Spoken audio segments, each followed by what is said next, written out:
All right, here with UCLA grad, Allison Lee, back in your old neck of the woods. Just how are you feeling after coming off of day one in a place that feels familiar to you? It feels really good. In the past, I always, couldn't really quite figure out this golf course. So it felt good to go out there and shoot a low number on the first round. Definitely playing in the morning helped. Not a lot of wind. Greens were a little more smooth, so that definitely helped. But yeah, it feels good. I had a lot of nerves coming into this week for sure. Even though we're kind of well into the season, I've only played one tournament so far this season, coming off a hand injury. But yeah, it feels good to come back, shoot a low number out there, giving myself a little bit of confidence, and thankfully all the hard work I put in is paying off. How does it feel? I know you had that prolonged break due to the hand injury with the dog bite. Just overall, how are you feeling about your game going into this week, and what did today prove to you? Honestly, I had no clue. I took a little bit of time off in the off season. I usually take a couple weeks off, and you kind of got to start all over again with your game when it comes to practice. If I don't hit balls for a few weeks, I lose a lot of speed, a lot of distance. Got to get in tune with my numbers again. Getting the feel around the golf course, playing competition. And so I was ready to go. And then when I got that dog bite, I had to take another 2 weeks off without touching my clubs. So I felt like I had to start all over again. And at the time, too, that's when season had already started. So I did feel really rushed to try and get my game back into form. Playing in Singapore was really disappointing for me.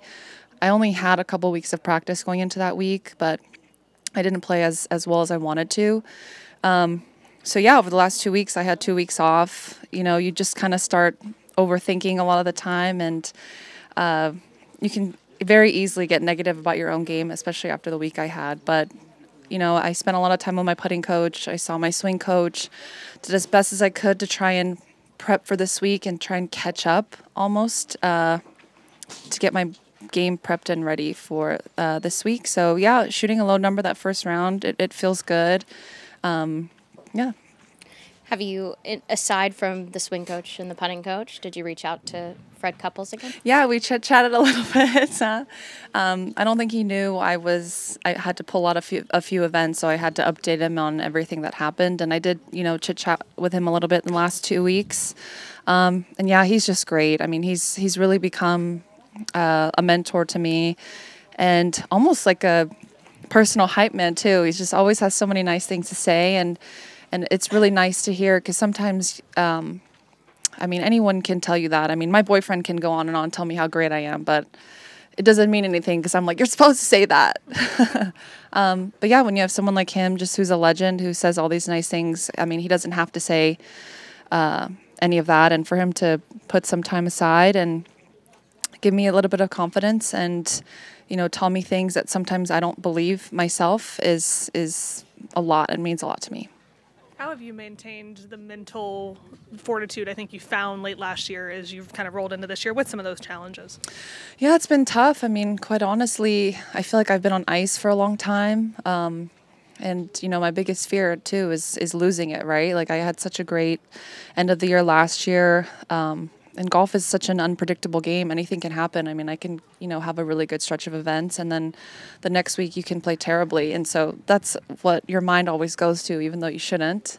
And yeah, that's kind of where my mind went to after Singapore. But I really, really had to dig deep and tell myself, hey, I haven't practiced before as well, and I wasn't prepared as well as I normally am for events. So yeah, I just kind of tried to put that out of my mind and tell myself I'm going to do everything I can to get ready for this week. And yeah, it feels good to shoot a low number on the first day. Like when we always get out to California, we talk about Poana. It's just the way it goes. For you, having been obviously from here, know this grass. I mean, how much of an advantage is that? And even with that kind of kikuyu grass out here too, I mean, how much is an advantage to kind of know that grass? I don't know if it's necessarily an advantage in terms of improving my putting stats for the week. But I would say it definitely helps from a mental perspective. I'm used to, growing up putting on greens like this, where you might hit a good stroke, you might read it perfectly, but sometimes it's just not going to go in. And I just had to tune back into that and remind myself, I mean, some putts aren't going to go in, and it's not always your fault all the time, and you just gotta kind of trust that, and that's the hardest part, right? Is just believing that, hey, I hit a really good stroke, and I just have to trust that and move on to the next hole. And thankfully today, I mean, I had a lot of good approach shots, so I gave myself a lot of good birdie opportunities from a closer distance. Definitely when you get outside of 20 feet, or if you're within the 3 to 5 foot range, it gets a little, you start to sweat a little bit. But yeah, I would say the only advantage I really have is understanding that I know putts aren't going to drop all the time, and that's okay. Singapore aside, how much fun are you having on the golf course right now?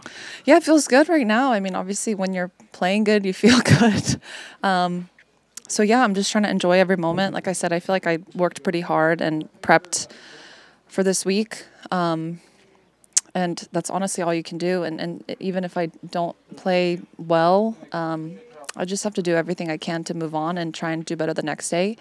And that's what I felt like, you know, I did really well at in Singapore. Like, I had a really bad first round, and I just was beside myself. And then I managed to have a really good second round and a really good final round. So, you know, having a few glimpses like that, of shooting under par and making birdies definitely helps.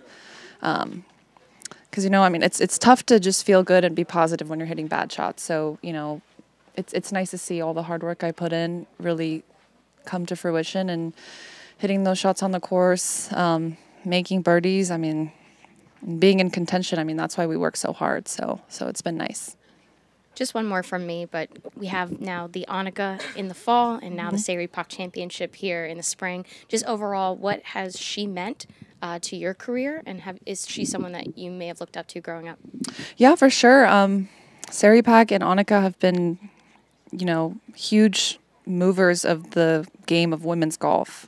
I grew up when I was young playing with both, I grew up watching both as a young girl.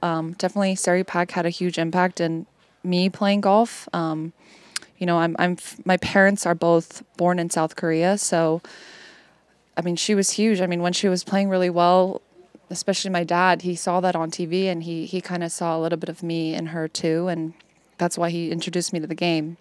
And I actually played with Seri when I was 14, when I qualified for the U.S. Open. I played in a practice round with her.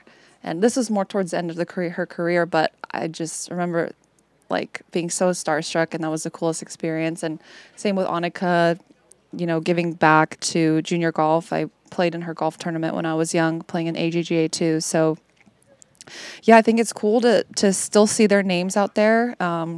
I think for me too, it's cool to see all these younger girls know who they are, because they were probably too young to watch them on TV. So to see their name recognized, and I mean, I think that's the biggest thing. And hopefully we have more people like Seri and Annika moving forward, and who become, you know, big names in women's golf and super recognizable, giving back, and, you know, more girls like that little girls can look up to, like myself.